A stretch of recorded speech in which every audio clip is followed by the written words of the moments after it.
Goose Girl.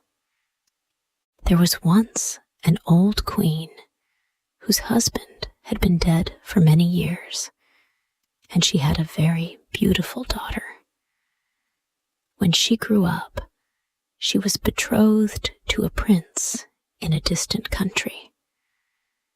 When the time came for the maiden to be sent into this distant country to be married, the old queen packed up quantities of clothes and jewels, gold and silver, cups and ornaments, and in fact, everything suitable to a royal outfit, for she loved her daughter very dearly. She also sent a waiting woman to travel with her and to put her hand into that of the bridegroom. They each had a horse. The princess's horse was called Falada, and it could speak.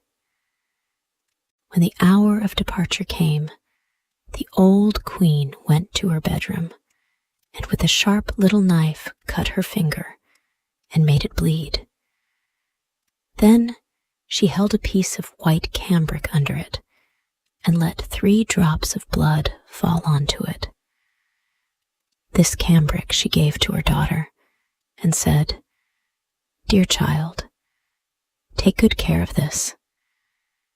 It will stand you in good stead on the journey." They then bade each other a sorrowful farewell. The princess hid the piece of cambric in her bosom, mounted her horse, and set out to her bridegroom's country. When they had ridden for a time, the princess became very thirsty and said to the waiting woman, "Get down and fetch me some water in my cup from the stream. I must have something to drink." "If you are thirsty," said the waiting woman, "dismount yourself, lie down by the water, and drink. I don't choose to be your servant." So, in her great thirst, the princess dismounted and stooped down to the stream and drank, as she might not have her golden cup. The poor princess said, "Alas!" and the drops of blood answered, "If your mother knew this, it would break her heart." The royal bride was humble, so she said nothing, but mounted her horse again. Then they rode several miles further, but the day was warm, the sun was scorching, and the princess was soon thirsty again. When they reached a river, she called out again to her waiting woman, "Get down and give me some water in my golden cup." She had forgotten all about the rude words which had been said to her, but the waiting woman answered more haughtily than ever, "If you want to drink, get the water for yourself. I won't be your servant." Being very thirsty, the princess dismounted and knelt by the flowing water. She cried and said, "Ah me!" and the drops of blood answered, "If your mother knew this, it would break her heart." While she stooped over the water to drink, the piece of cambric with the drops of blood on it fell out of her bosom and floated away on the stream. But she never noticed this in her great fear. The waiting woman, however, had seen it and rejoiced at getting more power over the bride, who, by losing the drops of blood, had become weak and powerless. Now, when she was about to mount her horse Falada again, the waiting woman said, "By rights, Falada belongs to me. This jade will do for you." The poor little princess was obliged to give way. Then the waiting woman, in a harsh voice, ordered her to take off her royal robes and to put on her own mean garments. Finally, she forced her to swear before heaven that she would not tell a creature at the court what had taken place. Had she not taken the oath, she would have been killed on the spot. But Falada saw all this and marked it. The waiting woman then mounted Falada and put the real bride on her poor jade, and they continued their journey. There was great rejoicing when they arrived at the castle. The prince hurried towards them and lifted the waiting woman from her horse, thinking she was his bride. She was led upstairs, but the real princess had to stay below. The old king looked out of the window and saw the delicate, pretty little creature standing in the courtyard. So he went to the bridal apartments and asked the bride about her companion, who was left standing in the courtyard, and wished to know who she was. I picked her up on the way and brought her with me for company. Give the girl something to do to keep her from idling. But the old king had no work for her and could not think of anything. At last he said, "I have a little lad who looks after the geese. She may help him." The boy was called Little Conrad, and the real bride was sent with him to look after the geese. Soon after, the false bride said to the prince, "Dear husband, I pray you do me a favor." He answered, "That will I gladly." "Well then, let the knacker be called to cut off the head of the horse I rode. It angered me on the way." Really, she was afraid that the horse would speak and tell of her treatment of the princess. So it was settled, and the faithful Falada had to die. When this came to the ear of the real princess, she promised the knacker a piece of gold if he would do her a slight service. There was a great dark gateway to the town, through which she had to pass every morning and evening. Would he nail up Falada's head in this gateway so that she might see him as she passed? Alas, dear Falada, there thou hangest. The knacker promised to do as she wished, and when the horse's head was cut off, he hung it up in the dark gateway. In the early morning, when she and Conrad went through the gateway, she said in passing, "Alas, dear Falada, there thou hangest." And the head answered, "Alas, Queen's daughter, there thou gangest. If thy mother knew thy fate, her heart would break with grief so great." Then they passed on out of the town, right into the fields with the geese. When they reached the meadow, the princess sat down on the grass and let down her hair. It shone like pure gold, and when little Conrad saw it, he was so delighted that he wanted to pluck some out. But she said, "Blow, blow, little breeze, and Conrad's hat seize. Let him join in the chase, while away it is whirled, till my tresses are curled, and I rest in my place." Then a strong wind sprang up, which blew away Conrad's hat right over the fields, and he had to run after it.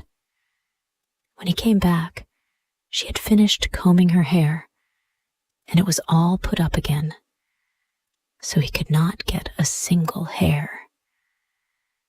This made him very sulky, and he would not say another word to her. And they tended the geese till evening, when they went home. Next morning, when they passed under the gateway, the princess said, "Alas, dear Falada, there thou hangest." Falada answered, "Alas, queen's daughter, there thou gangest. If thy mother knew thy fate, her heart would break with grief so great." Again, when they reached the meadows, the princess undid her hair and began combing it. Conrad ran to pluck some out, but she said quickly, "Blow, blow, little breeze, and Conrad's hat seize. Let him join in the chase, while away it is whirled, till my tresses are curled, and I rest in my place." The wind sprang up and blew Conrad's hat far away over the fields, and he had to run after it. When he came back, the hair was all put up again, and he could not pull a single hair out, and they tended the geese till the evening. When they got home, Conrad went to the old king and said, "I won't tend the geese with that maiden again." "Why not?" asked the king. "Oh, she vexes me every day."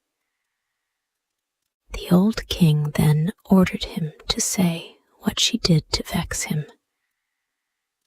Conrad said, "In the morning, when we pass under the dark gateway with the geese, she talks to a horse's head, which is hung up on the wall. She says, 'Alas, Falada, there thou hangest.' And the head answers, 'Alas, queen's daughter, there thou gangest. If thy mother knew thy fate, her heart would break with grief so great.'" Then Conrad went on to tell the king all that happened in the meadow, and how he had to run after his hat in the wind. The old king ordered Conrad to go out next day as usual. Then he placed himself behind the dark gateway and heard the princess speaking to Falada's head. He also followed her into the field and hid himself behind a bush. And with his own eyes, he saw the goose girl and the lad come driving the geese into the field. Then, after a time, he saw the girl let down her hair, which glittered in the sun. Directly after this, she said, "Blow, blow, little breeze, and Conrad's hat seize. Let him join in the chase, while away it is whirled, till my tresses are curled, and I rest in my place. Then came a puff of wind, which carried off Conrad's hat, and he had to run after it. While he was away, the maiden combed and did up her hair, and all this the old king observed. Thereupon he went away unnoticed, and in the evening, when the goose girl came home, he called her aside and asked why she did all these things. That I may not tell you, nor may I tell any human creature, for I have sworn it under the open sky, because if I had not done so, I should have lost my life. He pressed her sorely and gave her no peace, but he could get nothing out of her. Then he said, "If you won't tell me, then tell your sorrows to the iron stove there." And he went away. She crept up to the stove, and beginning to weep and lament, unburdened her heart to it, and said, "Here I am, forsaken by all the world, and yet I am a princess. A false waiting woman brought me to such a pass that I had to take off my royal robes. Then she took my place with my bridegroom, while I have to do mean service as a goose girl. If my mother knew it, she would break her heart." The old king stood outside by the pipes of the stove and heard all that she said. Then he came back and told her to go away from the stove. He caused royal robes to be put upon her, and her beauty was a marvel. The old king called his son and told him that he had a false bride. She was only a waiting woman. But the true bride was here, the so-called goose girl. The young prince was charmed with her youth and beauty. A great banquet was prepared, to which all the courtiers and good friends were bidden. The bridegroom sat at the head of the table, with the princess on one side and the waiting woman at the other. But she was dazzled and did not recognize the princess in her brilliant apparel. When they had eaten and drunk and were all very merry, the old king put a riddle to the waiting woman. What does a person deserve who deceives his master? Telling the whole story and ending by asking, what doom does he deserve? The false bride answered, no better than this. He must be put stark naked into a barrel stuck with nails, and be dragged along by 2 white horses from street to street till he is dead. That is your own doom, said the king, and the judgment shall be carried out. When the sentence was fulfilled, the young prince married his true bride, and they ruled their kingdom together in peace and happiness.